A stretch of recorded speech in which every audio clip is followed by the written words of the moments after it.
नमस्कार दोस्तों, आपका स्वागत है योगेश महाजन लीगल चैनल पर। योगेश महाजन लीगल चैनल पर हम आपको प्रस्तुत करेंगे नवीनतम सुप्रीम कोर्ट के फैसलों और विभिन्न अन्य न्यायालयों के फैसलों पर और विधि ज्ञान को प्रसारित करने का प्रयास करेंगे। इस चैनल पर हम न्यायिक फैसलों के महत्व को समझाने और विधि समझौतों की युक्तियों को समझाने का प्रयास करते हैं। हमारा मकसद है कानून और न्याय के क्षेत्र में ज्ञान को आपके पास पहुंचाना, तो कृपया हमारे चैनल को सब्सक्राइब करें, घंटी आइकन दबाएं, वीडियो को लाइक और शेयर करें। दोस्तों, माननीय सुप्रीम कोर्ट की एक जजमेंट आई थी जो कि 30 जुलाई 2024 की थी, जिसमें petitioner versus union of India and others का ये केस था। लेकिन यहाँ पर ट्रांसफर केसेस भी कई थे। 28 of 2023 कई ट्रांसफर केसेस थे जो माननीय सुप्रीम कोर्ट ने एक जजमेंट से में सारी जो पिटीशंस थे उसको डिस्पोज किया था, जो कि एक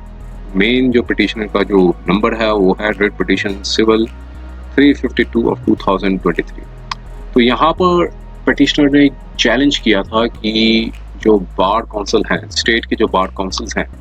जो एडवोकेट्स हैं, वो रजिस्टर कराते हैं, अपना इनरोलमेंट रजिस्टर कराते हैं, तो उनसे जो फीस पे, जो इनरोलमेंट फीस के नाम पर 14-15 हज़ार से लेके 40,000 रुपये तक ले लिए जाते हैं इनरोलमेंट फीस के लिए। तो इतनी एग्जॉर्बिडेंट फीस को एक जो कैंडिडेट है, LLB या लॉ ग्रेजुएट हैं, वो करके आते हैं, तो उनको इतनी फीस पे करनी पड़ती है इनरोलमेंट के लिए। तो उसके लिए यहाँ पर माननीय सुप्रीम कोर्ट ने इन फीस को मतलब जो फीस चार्ज की जाती है स्टेट बार काउंसिल्स, उसके लिए यहाँ पर रिट पिटीशन थी वो फाइल की गई थी, और कई केसेस थे, ट्रांसफर केसेस थे, वो भी माननीय सुप्रीम कोर्ट में चले गए थे। तो यहाँ पर माननीय सुप्रीम कोर्ट ने यह पाया कि जो एनरोलमेंट फीस है, जो सेक्शन 24 सब पार्ट 1 सब पार्ट F जो बनाया गया है, तो जो बार मीन्स जो एक्ट का जो बनाया गया है, तो इतनी जो फीस चार्ज की जा रही है तो वो काफ़ी ज़्यादा एग्जॉर्बिडेंट फीस है। ये आर्टिकल 14 और आर्टिकल 19 सब पार्ट 1 सब part G of the constitution, जो संविधान का आर्टिकल है कि राइट टू प्रैक्टिस जो प्रोफेशन है और राइट टू इक्वलिटी है, तो इन सब का हनन हो रहा है। तो इतनी फीस जो है वो स्टेट बार काउंसिल को नहीं चार्ज करनी चाहिए। अंडर डिफरेंट हेड्स के तौर पे काफ़ी फीस ले लेते थे। बार काउंसिल ने भी, अपने स्टेट बार काउंसिल्स ने कहा कि हमारे पास जो खर्चे निकालने पड़ते हैं, एडमिनिस्ट्रेटिव एक्सपेंसेस हुए, या जो एम्प्लॉयर्स की जो मीन्स जो एम्प्लॉय रखे जाते हैं उनकी जो सैलरी हुई, तो ये सब इन्हीं से आता है। तो इसलिए हम एक वन टाइम जो है वो फीस चार्ज करते हैं। तो माननीय सुप्रीम कोर्ट ने कहा कि इतनी फ़ीस नहीं चार्ज करनी चाहिए। और अब और जो वकालतनामा जब भरा जाता है तो उसमें भी जो है वो जो फंड होता है, एडवोकेट वेलफेयर फंड होती है, में जो स्टैंप लगती है, वेलफेयर स्टैंप, तो वो भी उनके जो मतलब वेलफेयर में जाता है, एडवोकेट्स के वेलफेयर में जाता है। तो जब एक एडवोकेट जब प्रोफेशन में आ जाए तब आप इसके ऊपर कुछ अपनी जो है वो मीन्स रूल्स हैं वो फ्रेम कर सकते हैं। लेकिन अभी के तौर पे जो फ्रेश एडवोकेट्स हैं, जो मीन्स एनरोल्ड करवाते हैं जो एडवोकेट्स, तो उसमें जो फीस इतनी चार्ज नहीं करनी चाहिए। और अब सवाल ये उठता है कि जो एडवोकेट्स ने ऑलरेडी इतनी फीस पे कर दी है 14-15 हज़ार से लेकर 40-42 हज़ार से तक, तो क्या स्टेट बार काउंसिल्स को वो फीस क्या रिफंड करनी होगी उन पर्टिकुलर जो एडवोकेट्स ने ऑलरेडी इनरोल्ड करा लिया है? तो आइए हम इसके कंटेंट्स को देखते हैं, फिर समझने की कोशिश करते हैं माननीय सुप्रीम कोर्ट ने क्या फैसला दिया था। और देखिए, ये चैलेंज क्या किया गया था। पहले तो ये सारे केसेस हैं ये, और कॉमन जजमेंट में यहाँ पर पूरा इंडेक्स बनाया गया है। बैकग्राउंड क्या था, इश्यूज क्या थे, सबमिशंस क्या थे, लीगल बैकग्राउंड क्या है, fees charge by state bar councils उसके बारे में बताया गया है। और फिर बताया गया है state bar council can not charge enrolment fees beyond the mandate of section 24 सब पार्ट 1 सब पार्ट F। और जितनी भी फीस चार्ज की जाती है, ऑल फीस चार्ज की जाती है एनरोलमेंट, तो उसी को एनरोलमेंट फीस का कहते हैं। तो ये पूरा इंडेक्सिंग फॉर्म में जो है वो बताया गया था। जजमेंट है पूरी इंडेक्सिंग फॉर्म में दी गई है, और इसमें कंक्लूजन्स पे भी बताया गया, फाइनेंशियल इम्प्लीकेशंस क्या, कंक्लूजन्स क्या आए हुए जजमेंट का वो बताया गया। तो पहले तो बताया कि जो पैराग्राफ में बताया कि आर्टिकल 32 के तहत जो वैलिडिटी ऑफ एनरोलमेंट फीस है उस जो स्टेट बार काउंसिल लेती है उसको चैलेंज किया गया था। ग्रीवेंस ये थी कि जो फीस चार्ज की जाती है स्टेट बार काउंसिल जब एडमिशन कराती है पर्सन जो एनरोलमेंट करवाती है इनका, सेक्शन 24 सब पार्ट 1 सब पार्ट एफ जो एक्ट है एडवोकेट एक्ट है उसके अकॉर्डिंगली कराती है। तो अब बैकग्राउंड क्या है कि एडवोकेट एक्ट कैसे बना, ये सब बैकग्राउंड के बारे में बताया गया है। जो आपका एडवोकेट एक्ट है वो क्या कहता है वो उसके बारे में यहाँ पर कंटेंट्स बताए गए हैं, डिस्कस किया गया है इस एडवोकेट एक्ट के बारे में। और अब इश्यूज क्या थे, अब इश्यूज पे चलते हैं। तो माननीय सुप्रीम कोर्ट ने ये इशू फ्रेम किए कि जो एनरोलमेंट फीस जो चार्ज की जाती है स्टेट बार काउंसिल द्वारा, तो क्या वो इन कॉन्ट्रावेंशन है जो सेक्शन 24 सब पार्ट 1 सब पार्ट एफ एडवोकेट एक्ट का जो बना हुआ है, तो क्या वो जो फीस जो चार्ज की जाती है वो उससे मीन्स कॉन्ट्रावीन करती है, उसके अगेंस्ट कॉन्ट्रेरी में है जो सेक्शन 24 सब पार्ट 1 और सब part F of advocate act के, मीन्स उसके अगेंस्ट में जा रही है ये। और जो पेमेंट जो मिसलेनियस फीस जो चार्ज की जाती है, other miscellaneous fees means enrolment fees के साथ अदर फीस भी चार्ज की जाती है, आइडेंटिटी कार्ड फीस हो गई, जो आपकी प्रोसेसिंग फीस हो गई, एप्लीकेशन फीस हो गई, तो कई फीस थी वो चार्ज करती है। तो क्या ये प्री कंडीशन होनी चाहिए एनरोलमेंट की? तो ये सारे इश्यूज थे वो माननीय सुप्रीम कोर्ट ने इस रिट पिटीशन में फ्रेम किए। अब सबमिशंस क्या थे, सबमिशंस पे चलते हैं। देखिए ये केस था वो पिटीशनर पर्सन ने फाइल किया था, तो उन्होंने अपनी कंटेंशन से रखी थी कि जो सेक्शन 24 सब पार्ट एफ जो है वो बताता है कि एनरोलमेंट फीस जो है वो स्टेट बार काउंसिल और बार काउंसिल ऑफ इंडिया द्वारा जो एडवोकेट सबमिट किए जाते हैं उनसे चार्ज की जाती है। स्टेट बार काउंसिल जो है वो exorbitant enrolment fees different heads पे ले रही है जो कि डेरोगेशन में आती है सेक्शन 24 सब पार्ट 1 और एफ के, और एक स्पेसिफिक प्रोविजन बना हुआ है जब एनरोलमेंट फीस का, तो स्टेट बार काउंसिल और बार काउंसिल है जो उन्होंने अपनी एक डेलीगेट की है रूल मेकिंग पावर को, वो उनको जब रूल मेकिंग पावर जब उनको डेलीगेट की गई है तो वो इतनी फीस चार्ज नहीं कर सकते, जो कि एक सब्सटेंशिएटिव प्रोविजन है। जो प्रोविजन जो है वो सब्सटेंशिएटिव प्रोविजन है, मीन्स ठोस प्रोविजन है, और इसलिए बार काउंसिल और स्टेट बार काउंसिल है जो है अपनी पावर जो है वो इन्वोक नहीं कर सकती है, जो अंडर रूल जो 49 सब पार्ट 1 और सेक्शन 28 ऑफ एडवोकेट एक्ट के अंदर वो अपनी पावर्स का इस्तेमाल नहीं कर सकते हैं। और जो एक रिस्पेक्टिव जो एनरोलमेंट फीस बताई गई है एडवोकेट एक्ट के तहत, तो उसमें आप उसको बढ़ा नहीं सकते, मीन्स ये अपनी उन्होंने सबमिशंस दी थी। और यहाँ पर ये बताया था subject to the provisions of this act जो है जो सेक्शन 24 है, तो वो उसका जो टर्म है एक जो शुरुआत होती है सेक्शन की, subject to the provision of this act जो बिगिनिंग में बताई गई है, तो उसे कहा कि इसमें मिस इंटरप्रेटेड कर दिया है कि उसमें परमिट कर दिया misconstrued means miss interpreted means गलत उसका विश्लेषण कर दिया है कि वो परमिट करती हो इनको कि एनरोलमेंट फीस जो है वो स्टैट्यूटरी प्रिस्क्रिप्शन से ज़्यादा ले सकें। तो मींस अदर प्रोविजन जो एक्ट है वो उसे भी कंसिडर करना चाहिए जब भी एलिजिबिलिटी ऑफ लॉ ग्रेजुएट्स की डिसाइड की जाती है जो उनको एडवोकेट के तौर पर स्टेट रोल्स में रजिस्टर किया जाता है। और सेक्शन 6(3) जो एडवोकेट एक्ट है वो बताता है कि किस तरह से स्टेट बार काउंसिल है वो कंस्टिट्यूट कर सकती है, अपने फंड जो है वो बना सकती है, जिससे वो फंक्शंस हैं अंडर सेक्शन 6 सब पार्ट 2 के अंदर जो उनके पास फंक्शंस हैं उसको अपने फंक्शंस को पूर्ण कर सकती है। तो इसमें ये अलाउ नहीं करता कि वो एडिशनल चार्जेस जो है वो डिफरेंट हेड जो एनरोलमेंट फीस के साथ ले सकें। और इससे अब क्या होता था, एग्जॉर्बिटेंट फीस जो है वो काफ़ी बढ़ जाती थी, जो एक मैंडेटरी कंडीशन थी जिसमें पर्सन को जो एनरोल्ड कराते तो उन सबको फीस देनी पड़ती थी।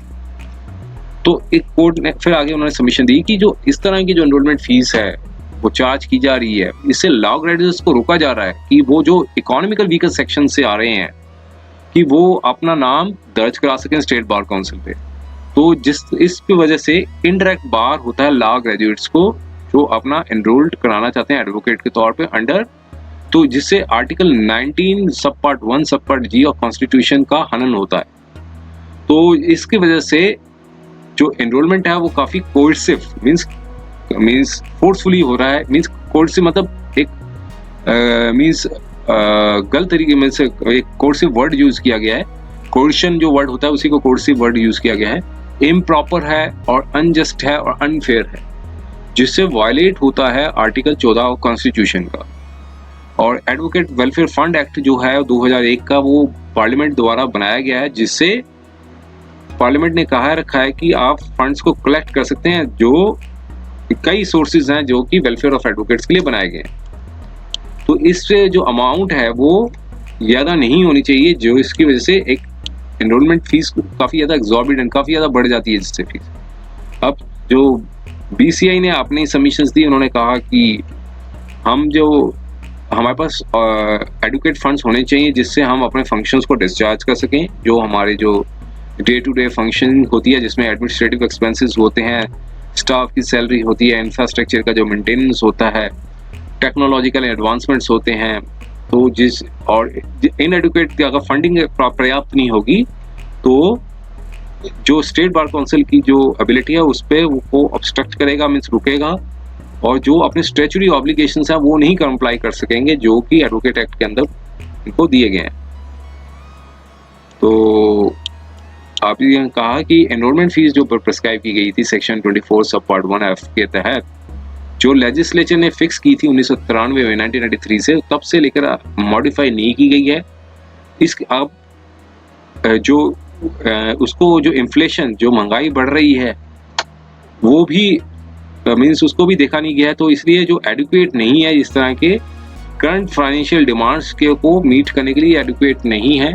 और जितनी भी प्रोफेशनल बॉडीज हैं वो भी एनुअल सब्सक्रिप्शन फीस जो है मेंबर से लेती है। जो स्टेट बार काउंसिल जो है सिर्फ एक वन टाइम एनरोलमेंट फीस ही लेता है, और जो फीस चार्ज की गई है स्टेट बार काउंसिल ने द्वारा, वो जो एनरोलमेंट के टाइम जो ली जाती है उसमें एडिशनल एक्सपेंसेस भी इंक्लूड होते हैं, जो कि एनरोलमेंट फीस के साथ लिए जाते हैं, जो एक्ट के अंदर उनको प्रिस्क्राइब किए गए हैं, जिसमें ऑनलाइन डाटा प्रोसेसिंग फीस होती है, आइडेंटिटी कार्ड फीस होती है, वेरिफिकेशन प्रोसेस फीस होती है। और इसलिए जो फीस जो चार्ज की जाती है तो ये किसी प्रकार से वायलेट नहीं करता है सेक्शन 24 सब पार्ट 1F एडवोकेट एक्ट का, और क्योंकि सर्विसेज जो रेंडर करता है स्टेट बार काउंसिल पे। सेक्शन 6 सब पार्ट 2 जो है वो फंक्शंस स्टेट बार काउंसिल को दिए गए हैं, जो एनरोलमेंट होते हैं एडवोकेट्स का वो एक्सक्लूसिवली जो उनके डोमेन में आता है,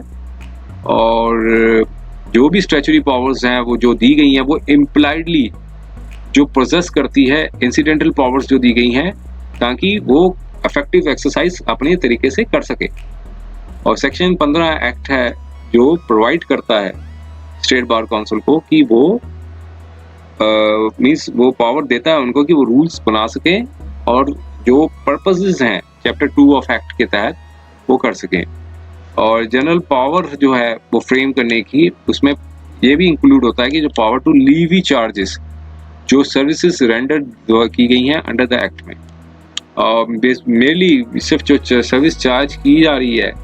eight the time of enrolment, तो ये नहीं बनता है कि वो एनरोलमेंट फीस ही होगी। तो एनरोलमेंट फीस जो चार्ज की जाती है जितनी भी स्टेट बार काउंसिल्स द्वारा है, कई स्टेट बार काउंसिल्स जो लेती हैं, वो अभी भी 600 रुपया ही है, 600 रुपीज़ ही है, और रिमेनिंग अमाउंट जो है वो एक एडिशनल चार्जेस के तौर पे, अदर सर्विसेज के तौर पे लिया जा रहा है। और स्टेट बार काउंसिल को डायरेक्शंस दी जाती हैं कि वो मीन्स उनको डायरेक्शन दी जा सकती है कि वो कंप्लाई करें सेक्शन 24 सब पार्ट 1F का जो एडवोकेट एक्ट का है, जब वो एनरोलमेंट फीस को लीड लेती है। लेकिन ये डिस्टिंग्विश होना चाहिए अदर चार्जेस के साथ जो लेविड की जाती हैं एनरोलमेंट के टाइम। तो क्योंकि ये सच चार्जेस जो है वो परमिसिबल है, और क्योंकि ये टेस्ट जो है क्यू का जो टेस्ट है वो पास करता है, और BCI के पास पावर्स भी है कि वो फ्रेम कर सकता है रीजनेबल फीस अंडर सेक्शन 49 सब part 1AH and section 49H के तहत। तो एनी मैटर जो यूज किया गया सेक्शन 49H के अंदर वो इंक्लूड करता है मैटर जो कि matter relating to the enrolment of advocate के लिए होता है। तो इसलिए एक्सरसाइज जो की जा रही है तो वो यूनिफॉर्मिटी को इंश्योर करता है। और BCI के पास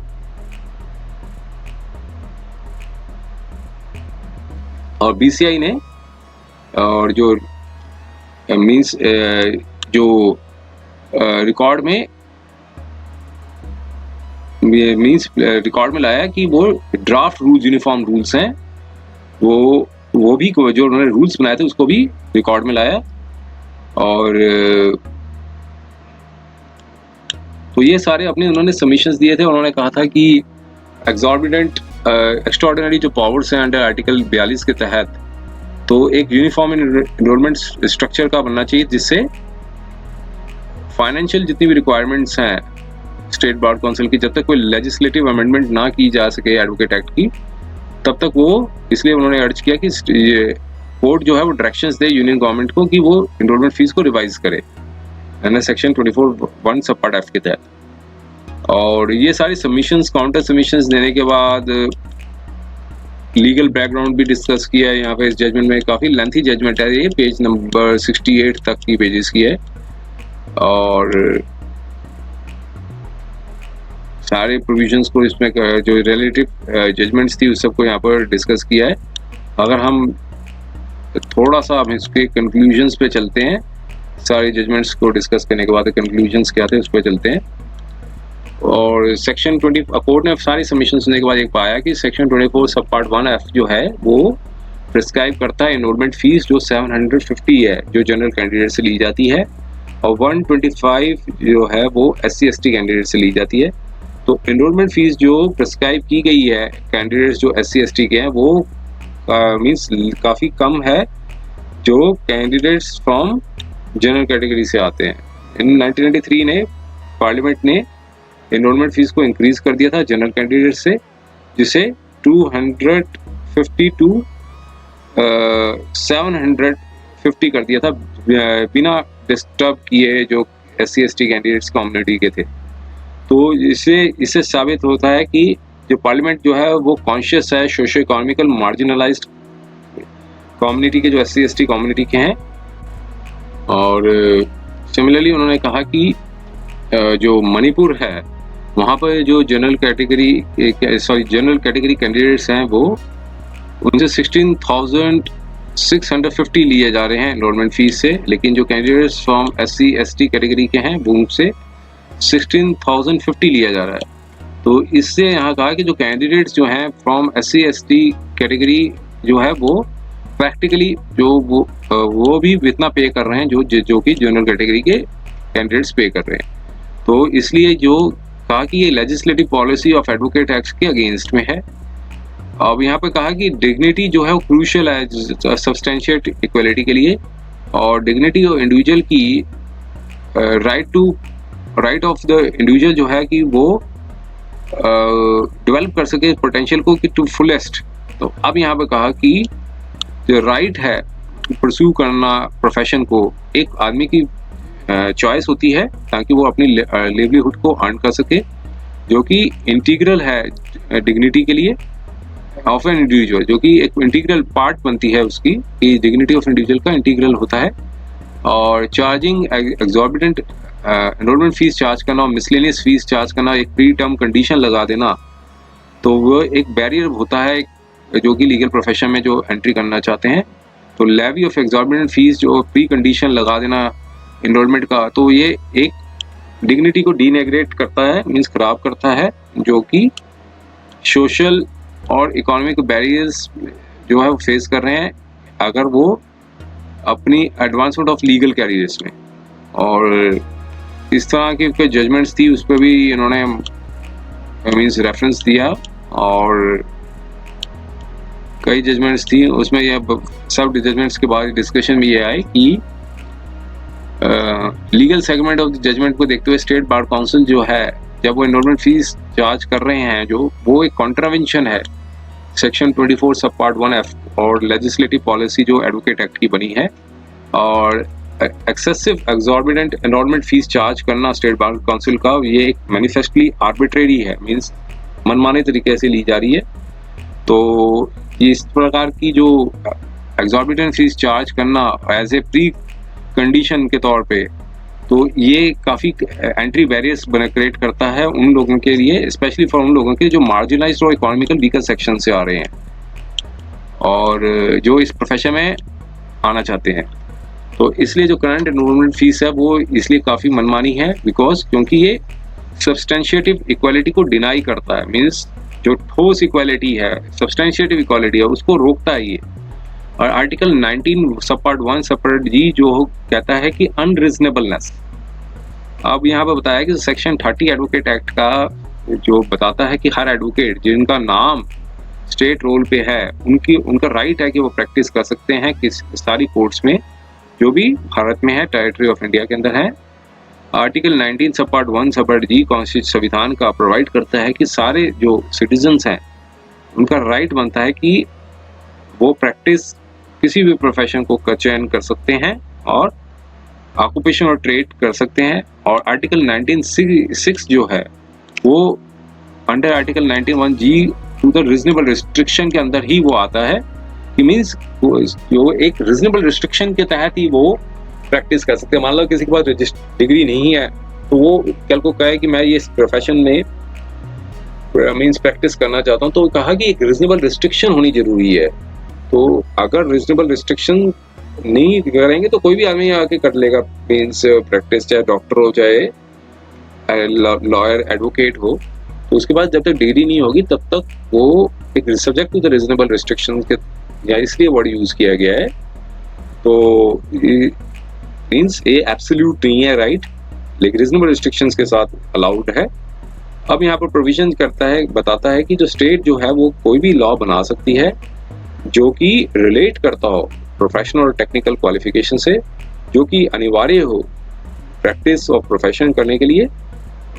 जो भी ऑक्यूपेशन हो, ट्रेड हो या बिजनेस हो। अब ये आगे बताया कि जो राइट टू प्रैक्टिस और लॉ जो है एक स्टैच्यूटरी राइट नहीं है बल्कि एक फंडामेंटल राइट भी है जो कि संविधान द्वारा आर्टिकल 19 सब पार्ट 1 सब पार्ट जी के अंदर उनको प्रोटेक्ट किया गया है। राइट जितने भी राइट टू द सिटीजन्स हैं कि वो प्रैक्टिस कर सकते हैं लॉ को, उसे रेगुलेट किया जा सकता है लेकिन एब्सोल्यूट नहीं है ये। तो राइट टू प्रैक्टिस लॉ जो है वो उसे रेगुलेट किया जा सकता है, इसलिए एब्सोल्यूट नहीं है। अंडर एडवोकेट एक्ट वही एडवोकेट्स जो एडमिटेड हैं स्टेट रोल के अंदर, उन्हीं का ही राइट बनता है कि वो प्रैक्टिस कर सकते हैं किसी भी मीन्स टेरिटरी ऑफ इंडिया के अंदर कहीं भी प्रैक्टिस कर सकते हैं। और एक जजमेंट का रेफरेंस दिया, जजमेंट के रेफरेंस के आगे हम चलते हैं। कई जजमेंट्स का यहाँ पर रेफरेंस दिया जा रहा है आर्टिकल 91 सब पार्ट जी के अंदर ही। और अब यहाँ पर कोर्ट ने कहा कि हम ये जो फॉलोइंग प्रिंसिपल्स हैं वो कॉल आउट करते हैं, मीन्स निकालते हैं, जो ऊपर उन्होंने डिस्कशंस किए। जो पावर है अथॉरिटी की वो जो कि इम्पोज करती है रिस्ट्रिक्शंस को, वो जो कि राइट है आर्टिकल 19 सब पार्ट 1 जी, वो एब्सोल्यूट नहीं है अथॉरिटी का पावर। तो वो जो रिस्ट्रिक्शंस जो लगाती हैं वो कोर्ट ने कहा कि वो एब्सोल्यूट नहीं है, वो एक रीजनेबल मैनर पे एक्सरसाइज की करनी चाहिए। जो फीस और लाइसेंस जो अथॉरिटीज जो लेविट करती है मीन्स लगाती है वो वैलिड होना चाहिए। और जब भी वो लगाती हैं मीन्स जो फीस लेती हैं वो एक अथॉरिटी ऑफ लॉ के बेस पे लेना चाहिए। डेलीगेटेड लेजिस्लेशन जो है, जो अगर वो कोई डेलीगेटेड लेजिस्लेशन है जो कि लेजिस्लेटिव पॉलिसी से स्कोप से मीन्स उसकी जो दायरे से बाहर आता है और जो उनके पेरेंट लेजिस्लेशन ने दिया है, तो वो भी एक अनरीजनेबल रिस्ट्रिक्शन अगर लगाती है तो ये एक वायलेशन होगा। ये एक अनरीजनेबल रिस्ट्रिक्शन होगी जो कि एक वायलेशन होगी article 19 sub part 1 G of the constitution का। तो करंट एनरोलमेंट फीस जो है स्ट्रक्चर जो स्टेट बार काउंसिल का है और एडवोकेट को पेमेंट करनी पड़ रही है 15,000 से लेकर 42,000 रुपये, जो कि एक प्री कंडीशन है एनरोलमेंट की। तो जितने भी सेगमेंट्स हैं इस जजमेंट पे जो डिस्कस किए गए हैं, स्टेट बार काउंसिल जो है वो एनरोलमेंट फीस चार्ज करती है वो जो कि एक्सेसिव है। स्टिपुलेटेड जो फीस जो प्रिस्क्राइब की गई है सेक्शन 24 सब पार्ट 1 एफ का, और एक्सेस एनरोलमेंट फीस जो इम्पोज की गई है स्टेट बार काउंसिल की, वो किसी अथॉरिटी ऑफ लॉ के दायरे में नहीं आ रही है, is without the authority of law है। और कोई रीजनेबल क्राइटेरिया नहीं बनता है जो स्टेट बार काउंसिल का कि वो चार्ज करें और इस प्रकार की एग्जॉर्बिटेंट फीस जो है एनरोलमेंट फीस के नाम पे ले। स्टेट बार काउंसिल के पास अनब्रिडल्ड पावर्स नहीं है कि वो किसी प्रकार की फीस चार्ज कर लें और जो कि जबकि एक लेजिस्लेटिव पॉलिसी ने मींस अपना एक्सप्रेसिव प्रोविजन दे रखा है सेक्शन 24 सब पार्ट 1F के तहत एडवोकेट एक्ट का। तो अगर इस प्रकार के एक्सेसिव बर्डन्स जो है वो इम्पोज करती है यंग लॉ ग्रेजुएट्स को जब वो अपनी एनरोलमेंट फीस कराते हैं, तो इससे कोर्ट ने कहा कि इकोनॉमिकल हार्डशिप्स होती हैं जो कि बिलोंग करते हैं मार्जिनलाइज्ड और economical weaker section of the society के। इसलिए जो करंट एनरोलमेंट फीस चार्ज किया गया है स्टेट बार काउंसिल द्वारा वो एक अनरीजनेबल है। वो article 19 sub part G of the constitution का हनन करता है। और अब यहाँ पर बताया financial implication of state bar council और BCI का। कोर्ट ने कहा कि हम अगर अबव जो सेगमेंट्स को जो हमने डिस्कस किया जजमेंट्स पे, हम ये कॉजनेंट हैं इस फैक्ट को कि जो स्टेट बार काउंसिल और बार काउंसिल है वो डिपेंड करता है अपने अमाउंट जो कलेक्ट करती है कैंडिडेट से जब वो एनरोलमेंट करवाते हैं, जो ताकि वो अपने फंक्शंस हैं परफॉर्म कर सके, जिसमें सैलरी ऑफ द स्टाफ भी आता है। अब यहाँ पर कहा कि जो लेजिस्लेटिव स्कीम है एडवोकेट एक्ट की, बार काउंसिल को सिर्फ इतनी ही चार्ज करनी चाहिए अमाउंट जो कि अंडर सेक्शन 24(1) सब part F of the enrolment fees के अंदर आता है। और इस प्रकार के डिवाइस करना वेज और मीन्स को कि फीस को चार्ज करना एनरोल्ड एडवोकेट से जो कि अपनी सर्विसेज रेंडर करते हैं, स्टेट बार काउंसिल और बार काउंसिल जो है वो फोर्स कर रहा है यंग लॉ ग्रेजुएट से कि वो एग्जॉर्बिटेंट अमाउंट ऑफ फीस है वो पे करें, और जो कि एक प्री टर्म कंडीशन है एनरोलमेंट की। जब एक एडवोकेट है एनरोल्ड हो जाता है स्टेट काउंसिल पे, तब बार काउंसिल जो है वो फीस जो है वो चार्ज कर सकता है जो कि सर्विसेज एडवोकेट्स को प्रोवाइड करती है in accordance with the provisions of the advocate act के तहत। तो ये स्टेट बार काउंसिल और बार काउंसिल को देखना है कि वो डिवाइस करें अपने एप्रोप्रिएट मेथड जो फीस को चार्ज करते समय कि जो कि एक फेयर हो, जो कि not only for the law graduates जो कि इंटेंट जो यंग लॉ ग्रेजुएट्स हैं वो अपना एनरोल करना चाहते हैं, लेकिन उन एडवोकेट्स के लिए भी हो जो ऑलरेडी एनरोल्ड हो चुके हैं स्टेट रोल्स पे हैं। और कोर्ट ने कहा कि सेवरल रीजनिंग वेज हैं जिसकी वजह से स्टेट बार काउंसिल जो है वो कलेक्ट कर सकता है फंड्स को latest stage of the advocates career के तहत, जब वो latest stage of advocates career में जब जाते हैं। For example advocates welfare fund जो बनाया गया है 2001 का, एडवोकेट्स जो है वो उसको एक अनिवार्य हो गया है कि एक मैंडेटरी वेलफेयर स्टैम्प्स होती है वकालतनामा पे वो फिक्स करे, और जो कि कलेक्ट की जाती है एडवोकेट्स वेलफेयर के लिए, और एनरोलमेंट फीस जो चार्ज की जा रही है वो ग्रेजुएट से लॉ ग्रेजुएट से जो कि एक फेयर चांस होता है उसकी जो अर्निंग का, उसको रोकता है। तो इस प्रकार की चीज नहीं होनी चाहिए। सच सोर्सेज ऑफ इनकम जो है वो डायरेक्टली कोरिलेट करते हैं एडवोकेट्स प्रैक्टिस के लिए, मींस अफेक्ट पड़ती है। ऐसे कहा कि इस तरह की जो है एडवोकेट्स प्रैक्टिस पे अफेक्ट पड़ता है। अब यहाँ पर कोर्ट ने कहा क्लेरिफाई करते हैं कि हम जो चार्जेस जो परमिसिबल है at the stage of enrolment के, जो कि वही स्टिपुलेटेड हैं जो सेक्शन 24 सब part 1F of advocate act का, जितने भी मिसलेनियस फीस हैं जो कि ना कि लिमिटेड है,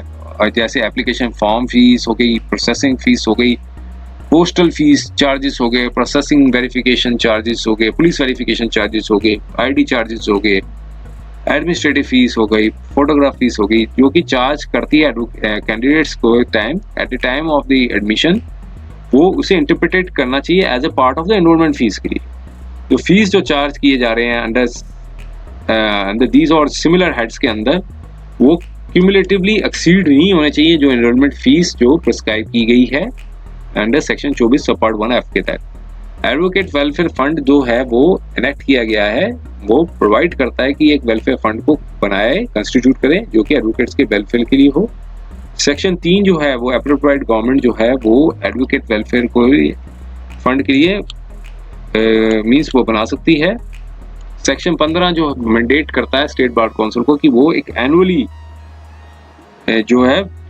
पे करें वेलफेयर फंड को, अमाउंट जो होगी इक्विवेलेंट हो 20% ऑफ द एनरोलमेंट फीस जो लीविट की गई है under section 24 part 1 of the advocate act.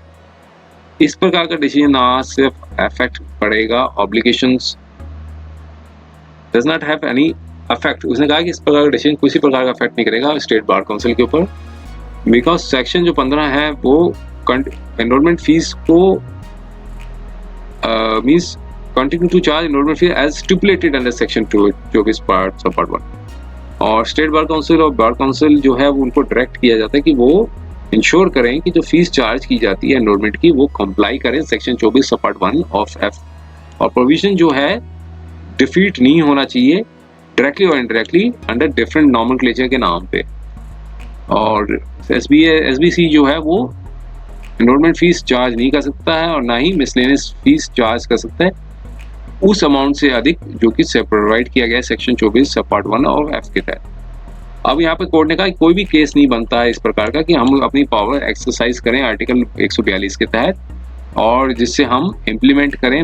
BCI draft enrolment rules को जो कि अभी करंट फॉर्म में बनता है। अब यहाँ पर कहा कि जो इस प्रकार का जो डिसीजन जो आएगा वो अफेक्ट पड़ेगा जो कि एडवोकेट्स हैं, जो एडवोकेट्स बन सकते हैं, एंटाइटल्ड हैं और उन्होंने अपनी एक्सेस फीस जो है दी है वो रिफंड करें एसबीसी से, स्टेट बार काउंसिल उनको रिफंड करें। और स्टेट बार काउंसिल जो है एनरोलमेंट फीस जो है वो कंसिडरेबल ड्यूरेशन के लिए लें और यूटिलाइज करें अकाउंट को कि वो डे टू डे फंक्शनिंग को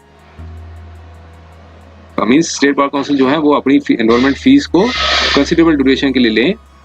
और यूटिलाइज करें फंड को कि वो डे टू डे फंक्शनिंग कर सके। तो इसलिए हम डिक्लेयर करते हैं कि ये जजमेंट जो है वो एक प्रोस्पेक्टिव इफेक्ट होगा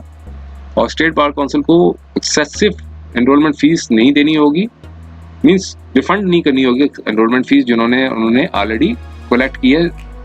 इस डेट की जजमेंट की आने से पहले। मीन्स प्रोस्पेक्टिव होगा, मीन्स जो कैंडिडेट्स जो फ्यूचर में जो अप्लाई करेंगे उन पे ही लागू होगा। तो मीन्स अगर रेट्रोस्पेक्टिव होता तो सबको देने पड़ते पैसे। तो अब यहाँ पर कंक्लूजन भी है कि स्टेट बार काउंसिल जो है वो अपनी fees enrolment fees beyond the legal stipulation से ज़्यादा नहीं ले सकता जो कि बताया सेक्शन 24 सब पार्ट 1 एफ के तहत। सेक्शन 24 सब पार्ट 1 एफ ले करता है physical preconditions subject to the condition जब एडवोकेट्स एनरोल्ड है स्टेट रोल्स पे। स्टेट बार काउंसिल और बीसीआई जो है वो डिमांड नहीं कर सकता है payment of fees under means other than stipulated enrolment fees को छोड़कर अदर फीस डिमांड नहीं कर सकता। और स्टैम्प ड्यूटी और जो other fees precondition to the enrolment वो नहीं ले सकता है। और स्टेट बार काउंसिल का डिसीजन की चार्ज फीस करना at the time of enrolment अगर वो in excess of the legal stipulation होता है